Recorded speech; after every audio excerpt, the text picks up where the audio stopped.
Le monde dans lequel nous vivons, ce n'est pas une communauté d'humains avec le même but et les mêmes intérêts. Il y a depuis des siècles et des siècles des forces sociales aux intérêts opposés. Depuis la révolution néolithique, la sédentarisation de l'homme, le développement de l'élevage et de l'agriculture, il est également apparu la notion de propriété. La révolution néolithique a permis aux groupes humains de passer de la survie au jour le jour à la capacité à produire plus, à pouvoir accumuler et stocker les denrées.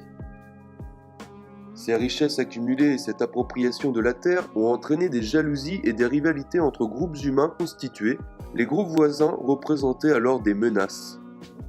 Afin de préserver leurs propriétés et leurs richesses, les groupes humains sédentarisés se sont organisés pour les défendre et pour en leur sein organiser la répartition. Les premières formes d'État sont alors apparues avec la constitution de groupes de défense, qui sont la prémisse des armées. C'est aussi à cette époque qu'on assiste aux premières formes de spécialisation professionnelle. C'est la division sociale du travail. Les producteurs, les paysans, les artisans comme les potiers, charpentiers, maçons, etc., mais également des corps nouveaux se dressant progressivement au-dessus du groupe, comme le clergé, les administrateurs, les chefs de tribu. Tout ceci n'a été possible que grâce à l'existence d'un surproduit social, c'est-à-dire une production permettant une accumulation. Au sein de ces premières formes d'État, des différenciations apparaîtront très vite, et des groupes sociaux chercheront à s'élever au-dessus de la communauté villageoise. Les producteurs, les paysans, seront au bas de l'échelle sociale et subiront la domination du groupe qui aura pris le contrôle de ce qu'il faut appeler l'appareil d'État.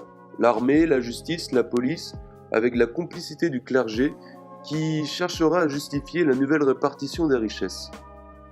Toute l'histoire humaine, depuis la période néolithique, avec l'apparition de la notion de propriété privée et la constitution des premières formes d'État, a été dominée par la recherche de domination par un groupe social sur un autre pour s'approprier le surproduit social.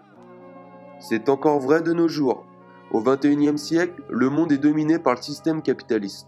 Un groupe social, la classe capitaliste, c'est-à-dire la classe bourgeoise, depuis qu'elle a renversé le pouvoir féodal au XVIIIe et XIXe siècle, assure dans chaque pays sa domination sur le reste de la société par le contrôle de son appareil d'État, sa police, sa justice, son armée et tout son système de domination idéologique, tels les médias. Cette classe capitaliste peut tolérer jusqu'à un certain point des expériences de société alternatives dès lors que celle-ci ne touche pas à son pouvoir, son appareil d'État, son appropriation privée des grands moyens de production. La vraie révolution, le véritable changement, passe obligatoirement par la nécessité de détruire l'appareil d'État bourgeois par une action concertée, cohérente, coordonnée et centralisée des producteurs exploités regroupés dans les organisations de combat qu'ils se seront donnés, les conseils ouvriers, les assemblées populaires, les comités d'autodéfense, etc.